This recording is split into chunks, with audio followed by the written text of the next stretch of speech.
तो फिर से बहुत बहुत स्वागत है आप सभी का हमारे YouTube चैनल जेपी एकेडमी में।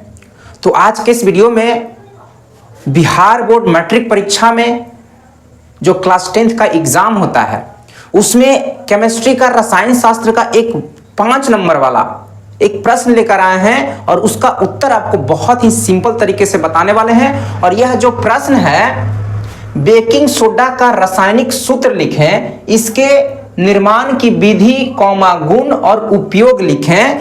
ये आपके बोर्ड एग्जाम में हर बार रिपीट होता है। केमिस्ट्री का ये क्वेश्चन है और हर बार बार पूछा जाता है। इस शिफ्ट में ना उस शिफ्ट में एकदम फिक्स है कि रहता ही रहता है। आप प्रीवियस ईयर का क्वेश्चन देखेंगे तो उसमें आप देखेंगे कि ये अक्सर पूछा जाता है ना, हर साल लगभग पूछा जाता है।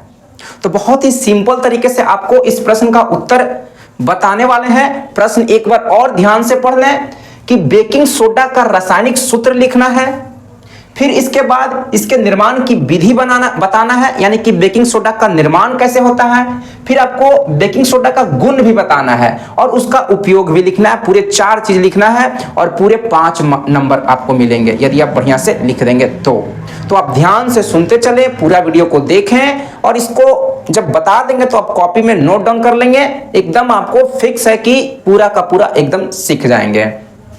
तो इसके उत्तर की ओर बढ़ें तो सबसे पहले हम लोग क्या करेंगे, बेकिंग सोडा जब आप उत्तर को लिखेंगे तो इस प्रकार से ही लिखेंगे जैसे आपको यहाँ पे हम लिखते हुए चल रहे हैं। तो हेडलाइन दे देंगे बेकिंग सोडा। क्या हेडलाइन दे देंगे? Baking soda. तो बेकिंग सोडा का रासायनिक सूत्र की बात करें तो रासायनिक सूत्र यानी कि अनुसूत्र यानी कि केमिकल फार्मूला जो होता है वो ये होता है NaHCO3। सूत्र क्या होता है? NaHCO3।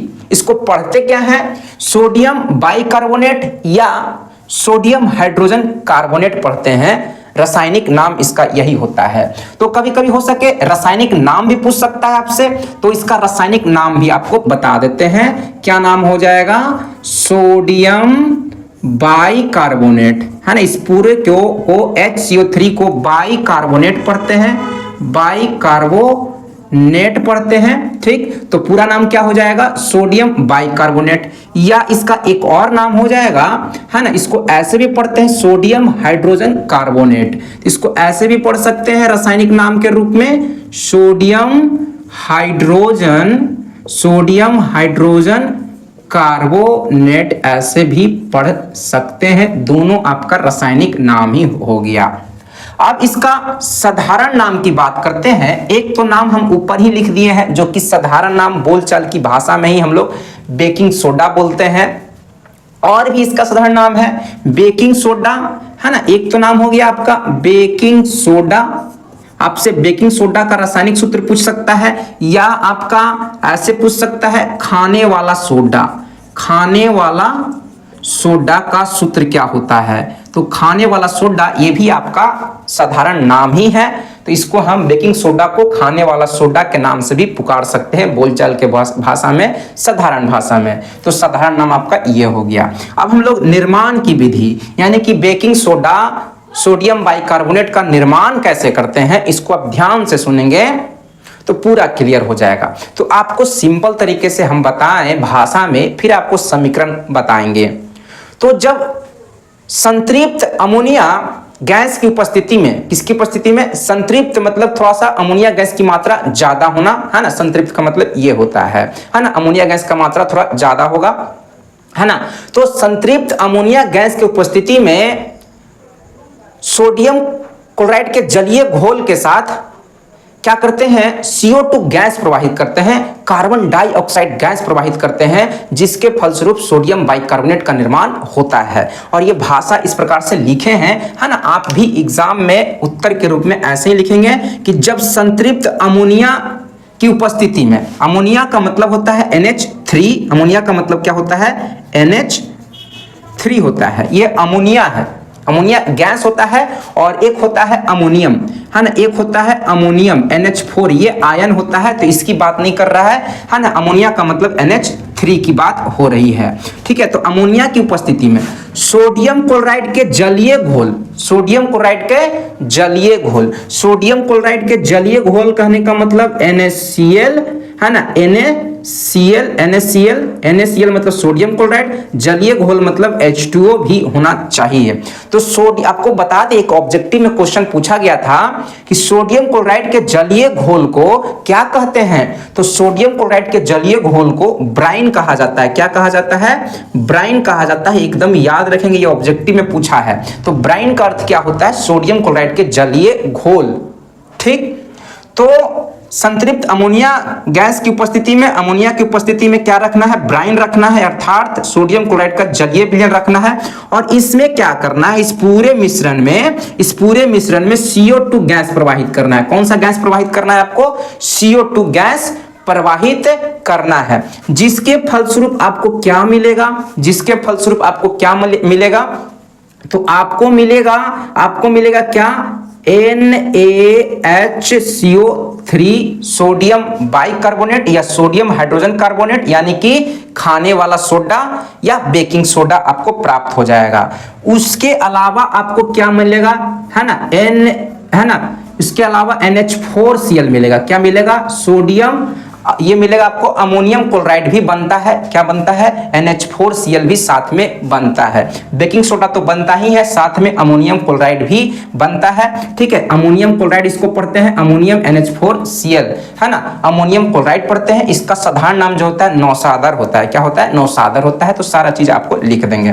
ठीक, तो ये फाइनली हमारा क्या आया? ये जो आप देख रहे हैं हमारा बेकिंग सोडा मिला। क्या मिला? बेकिंग सोडा हमको मिल गया। ठीक, और ये जो है आपका नौसादर है। क्या है?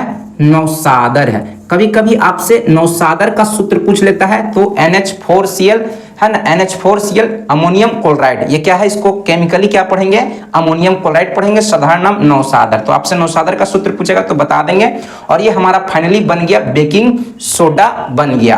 तो सिंपल सा आप समझे कि अमोनिया गैस की उपस्थिति में, संतृप्त अमोनिया गैस की उपस्थिति में सोडियम क्लोराइड के जलीय विलयन के घोल के साथ क्या करेंगे? मिला देंगे। और इस पूरे मिश्रण में, इस तीनों मिश्रण में क्या करेंगे? CO2 गैस प्रवाहित कर देंगे, छोड़ देंगे, है ना। तो हमें बेकिंग सोडा यानी कि बेकिंग सोडा और नौसादर दो कंपाउंड मिलेगा। और हमको चाहिए क्या था? Baking soda. और ये बेकिंग सोडा जो होता है अपक्षेप के रूप में विलयन, ये जो मिश्रण बनता है, ये जो पूरा मिश्रण बना, प्रोडक्ट बना, इसमें ये बेकिंग सोडा अपक्षेप के रूप में हमें नीचे बैठ जाता है, तो इसको निकाल लिया जाता है। ठीक, तो हमें फाइनली बेकिंग सोडा का निर्माण हमने कर लिया। ठीक, अब हम लोग इसके दो पॉइंट पे आते हैं। विधि तो हो गया, गुण और उपयोग पर आते हैं। तो अब हम लोग दो चीज जो आपका बच गया, गुण और उपयोग, यानी कि बेकिंग सोडा का गुण और उपयोग क्या होता है, इसके बारे में आपको बताएंगे।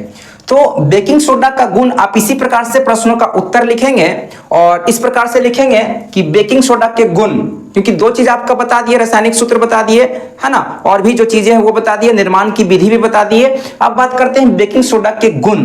तो गुण की बात करें तो बेकिंग सोडा जो होता है, सोडियम बाइकार्बोनेट जो होता है, एक सफेद चूर्ण के रूप में होता है ना। इसको खाने वाला सोडा कहते हैं। तो खाने वाला जो सोडा है यह सफेद चूर्ण के रूप में होता है। आप लोग देखे होंगे कि जो दुकानों में देखे होंगे, है ना, जहां कचौड़ी पकौड़ी, कुछ फुलाने खास्ता बनाने वाला जो चीज बनता है ना, व्यंजन बनते हैं, भोजन बनते हैं, वहां पे देखेंगे सफेद कलर का, व्हाइट कलर का चूर्ण होता है। वही क्या करते हैं वो लोग डालते हैं। घरों में भी ये रहता है, डब्बा उब्बा में रहता होगा। आप मम्मी पापा से पूछ सकते हैं कि खाने वाला सोडा क्या होता है, उसको दिखाइए, तो आपको दिखा देंगे। ठीक है, तो वो सफेद चूर्ण होता है। यह बेकिंग सोडा जो होता है सफेद चूर्ण होता है और यह क्षारीय प्रकृति का होता है। प्रकृति का मतलब उसका पीएच मान जो होगा 7 से ज्यादा होगा, है ना। क्षारीय प्रकृति का होगा तो उसका पीएच मान क्या होगा? 7 से ज्यादा होगा। तो दूसरा पॉइंट में आप लिखेंगे क्षारीय प्रकृति का होता है। तीसरा में लिखेंगे इसका पीएच मान 7 से ज्यादा होता है। ये सभी के सभी गुण हैं।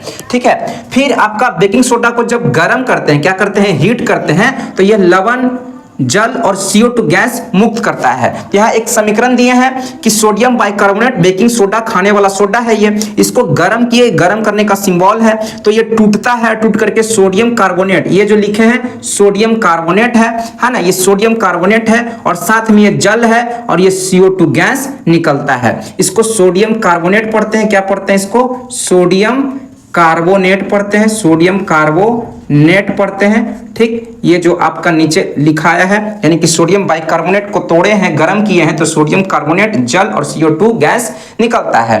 तो ये भी एक गुण हो गया। ठीक, पांचवा हो गया कि यह जो है बेकिंग सोडा अम्ल से, किससे, अम्ल से अभिक्रिया करके CO2 गैस भारी मात्रा में मुक्त करता है। अम्ल से अभिक्रिया करके जो है सोडियम बाइकार्बोनेट भारी मात्रा में CO2 gas, carbon dioxide gas मुक्त करता है। और इसी गैस का प्रयोग जो है, CO2 गैस का प्रयोग जो है ना, आग को बुझाने के लिए करते हैं। और अग्निशामक यंत्र जो होते हैं, फायर एक्सटिंग्विशर जो होते हैं, है ना, जो दमकल जिसको कहते हैं, है ना, उसमें भी जो है आपका क्या होता है, सोडियम बाइकार्बोनेट रहता है और एक अम्ल रहता है सल्फ्यूरिक अम्ल। इन दोनों अम्लों को आपस में, है ना, सल्फ्यूरिक अम्ल और सोडियम बाइकार्बोनेट को दोनों को मिला दिया जाता है, जिसके फलस्वरूप अभिक्रिया कराने के फलस्वरूप CO2 गैस भारी मात्रा में निकलता है। और यही CO2 गैस क्या करता है, आग को बुझा देता है। क्योंकि CO2 गैस जो होता है ना, आग का ऑक्सीजन का अपोषक पदार्थ होता है, आग को क्या करता है, तुरंत बुझा देता है ना, वहां पे ऑक्सीजन की मात्रा को क्या करता है, खत्म कर देता है CO2 गैस। तो पांचवा गुण है, यह अम्ल से अभिक्रिया करके CO2 गैस मुक्त करता है ना। जैसे कि आप देख रहे हैं, खाने वाला सोडा बेकिंग सोडा है और ये सल्फ्यूरिक अम्ल है, H2SO4 है। ये दोनों अभिक्रिया करेगा तो लवण बनाएगा, जल बनाएगा, साथ में क्या करेगा, CO2 गैस भारी मात्रा में मुक्त करेगा, जो कि आग को बुझा देगा। तो ये 5 गुण हो गया। आप इसको स्क्रीनशॉट भी ले सकते हैं और लिख भी सकते हैं। अब बात करते हैं बेकिंग सोडा का उपयोग, है ना। बेकिंग सोडा का उपयोग क्या है, यूज क्या है, इसके बारे में बात करते हैं। तो बेकिंग सोडा जो होता है क्षारीय होता है। कैसा होता है, क्षारीय होता है। तो बेकिंग सोडा का प्रयोग जो है इनो बनाने में, इनो दुकान में मिलता है, इनो आप कहेंगे कि इनो दे दीजिए तो आपको एक इनो का पैकेट दे देंगे, है ना, 10 रुपए के आसपास में मिलता है इनो, है ना। जब पेट में, जब हम लोग क्या करते हैं शादी ब्याह में या कहीं कुछ अच्छा खाना बनता है तो खूब कस के क्या करते हैं, ठूस लेते हैं, है ना, खूब खा लेते हैं, जिससे क्या होता है, पेट में अम्ल की मात्रा बढ़ जाती है। तो पेट में अम्ल की मात्रा को कम करने के लिए बेकिंग सोडा का प्रयोग किया जाता है। किसमें किया जाता है ना, पेट में अम्ल की मात्रा को कम करने के लिए बेकिंग सोडा का प्रयोग किया जाता है। बेकिंग सोडा से ही क्या बनता है, आपका इनो बनता है। तो बेकिंग सोडा और सिट्रिक अम्ल को जब मिला देते हैं तो इनो बनता है, और इसी इनो को हम लोग क्या करते हैं, घोल के पानी में पी लेते हैं तो क्या करता है, पेट में अम्ल की मात्रा को खत्म कर देता है ना। पेट में अम्ल रहता है, बाहर से इनो क्षारीय प्रकृति का ले लेते हैं तो दोनों अभिक्रिया करके उदासीनीकरण अभिक्रिया हो जाता है, न्यूट्रलाइजेशन रिएक्शन हो जाता है, जिससे क्या होता है, पेट पूरा तरह से एकदम टनाटन ठीक हो जाता है। तो बेकिंग सोडा का पहला उपयोग क्या है, क्षारीय होने के कारण, क्या होने के कारण, क्षारीय होने का कारण इसका उपयोग जो है पेट की अम्लता को दूर करने के लिए एंटासिड के रूप में उपयोग किया जाता है। किसके रूप में प्रयोग किया जाता है, एंटासिड के रूप में प्रयोग किया जाता है। एंटासिड किसको कहते हैं, वैसे पदार्थों को कहते हैं जिसका उपयोग करने से, जिसको खाने से, जिसको ग्रहण करने से पेट की अम्लता दूर हो जाती है। तो एंटासिड एक आपका बेकिंग सोडा है। एक और एंटासिड बहुत अच्छा है जिसका नाम है magnesium hydroxide, milk of magnesia, इसको बोलते हैं मिल्क ऑफ मैग्नीशिया। ये भी एक बहुत ही अच्छा एंटासिड है ना। कभी कभी मिल्क ऑफ मैग्नीशिया का सूत्र पूछ देता है तो आपको याद रखना है, मिल्क ऑफ मैग्नीशिया, ठीक, एक एंटासिड है, पेट की अम्लता को दूर कर देता है। ठीक, तो एंटासिड यानी कि आपका इनो किससे बनता है, और इनो ही हम लोग क्या करते हैं, पेट की अम्लता जब बढ़ जाती है पेट में तो इसको पीते हैं। तो ये इनो कैसे बनता है, आपसे इनो का पूछ भी सकता है कि इनो का निर्माण होता है तो सोडियम बाइकार्बोनेट, बेकिंग सोडा और सिट्रिक अम्ल से, है ना। सिट्रिक अम्ल किसमें पाया जाता है, नींबू में पाया जाता है। किसमें पाया जाता है, नींबू में सिट्रिक अम्ल पाया जाता है, ठीक है। और संतरा में भी सिट्रिक अम्ल, संतरा में आपका कौन सा अम्ल पाया जाता है, आप कमेंट करके बताएंगे। संतरा में भी लगता है आपका सिट्रिक अम्ल ही पाया जाता है, नींबू और संतरा में दोनों में ही सिट्रिक अम्ल ही पाया जाता है, ठीक है। लेकिन संतरा में थोड़ा सा कंफ्यूजन हो रहा है, लेकिन आप लोग कमेंट करके क्लियर कर देंगे, ठीक। दूसरा उपयोग लिखे हैं, इसका उपयोग जो है बेकिंग पाउडर बनाने में, क्या बनाने में, बेकिंग पाउडर बनाने में किया जाता है। किसमें किया जाता है, बेकिंग पाउडर बनाने में। और इसी बेकिंग पाउडर का उपयोग हम लोग क्या करते हैं, पाव रोटी हो गया आपका, है ना, केक हो गया, केक को फुलाने में, खास्ता बनाने में, बहुत सारी चीजों में इसका उपयोग करते हैं। तो इसका उपयोग जो है बेकिंग पाउडर और बेकिंग सोडा दोनों अलग अलग चीजें हैं। आपको ध्यान में रखना है कि बेकिंग पाउडर, हम जो पूरा पढ़ रहे हैं बेकिंग सोडा पढ़ रहे हैं, और ये बेकिंग सोडा से बेकिंग पाउडर बनता है, बेकिंग सोडा से बेकिंग पाउडर बनता है, ठीक। तो बेकिंग पाउडर बनाने में क्या करते हैं, है ना, बेकिंग सोडा का प्रयोग करते हैं। तो इसके लिए क्या करते हैं, बेकिंग सोडा यानी कि सोडियम बाइकार्बोनेट और टार्टरिक अम्ल दोनों को मिला देते हैं, जिसके फलस्वरूप क्या होता है, बेकिंग पाउडर बनता है। और इसका उपयोग जो है खासकर आपका डोसा, इडली ये सब बनाने में बहुत ज्यादा प्रयोग किया जाता है। केक को फुलाने में ज्यादा प्रयोग किया जाता है ना। ब्रेड बनाने में ज्यादा प्रयोग किया जाता है। ब्रेड भी देखते हैं एकदम फुला फुला टाइप का होता है। तो इन सभी चीजों में बेकरी जो होता है, बिस्किट बिस्कुट बनाने में भी इसका प्रयोग फुलाने के लिए किया जाता है। चौथा पॉइंट लिखें, इसका उपयोग जो है कपड़ा उद्योग में, कागज उद्योग में, है ना, और चमड़ा उद्योग में भारी मात्रा में किया जाता है। आप ये पॉइंट लिख सकते हैं कि कपड़ा उद्योग में, चमड़ा उद्योग में, कागज उद्योग में इसका प्रयोग, बेकिंग सोडा का प्रयोग किया जाता है ना। सफेदी लाने के लिए, चमक लाने के लिए, उसको साफ करने के लिए, है ना, इन बेकिंग सोडा का प्रयोग किया जाता है। फिर चौथा जो उपयोग है बहुत इंपॉर्टेंट है, इसका उपयोग अग्निशामक यंत्र में, है ना। अग्निशामक यंत्र में आग बुझाने में सोडियम बाइकार्बोनेट, बेकिंग सोडा का प्रयोग जो है अग्निशामक यंत्रों में जो है प्रयोग किया जाता है। काहे के लिए? आग को बुझाने के लिए। तो इसके नीचे समीकरण नहीं लिखे हैं आप, ये जो गुण में ये जो पांचवा समीकरण लिखे हैं, इस पांचवा समीकरण को क्या करेंगे आप, है ना, यहां पे लिख देंगे, है ना। जिसके जब समीकरण लिखेंगे तो यहां पे क्या हो जाएगा, CO2 गैस निकलेगा। यानी कि यहां पे आप क्या लिखेंगे कि सोडियम बाइकार्बोनेट, खाने वाला सोडा, बेकिंग सोडा का अभिक्रिया अम्ल से करवाते हैं तो CO2 गैस निकलता है। यह CO2 गैस क्या करता है, ऑक्सीजन की आपूर्ति को बंद कर देता है, और ऑक्सीजन की आपूर्ति जहां बंद हो जाएगा, आग लगता हुआ रहेगा, और वहां पे ऑक्सीजन की आपूर्ति बंद हो जाएगा तो आग बुझ जाएगा। ठीक, तो यानी कि हम इसको ऐसे लिख सकते हैं कि इसका उपयोग जो है अग्निशामक यंत्रों में आग बुझाने के लिए किया जाता है। उसके नीचे आप समीकरण लिख देंगे, और यहां से जो समीकरण से जो CO2 गैस निकलता है, यही गैस क्या करता है, आग को बुझा देता है। तो आई होप आपको ये समझ में आया होगा। पूरा प्रयास किया आपको कि समझा दे आपको, क्योंकि ये क्वेश्चन बार बार पूछा जाता है। तो सारा को आप क्या करेंगे, एक नोट्स में लिख लेंगे, कॉपी में लिख लेंगे, और इसको एक बार पढ़ लेंगे तो आपका एकदम पूरा क्लियर हो जाएगा। पूरा 5 नंबर के 5 नंबर आपको मिलेगा। तो मिलते हैं नेक्स्ट वीडियो में नेक्स्ट टॉपिक के साथ। तब तक के लिए बाय बाय।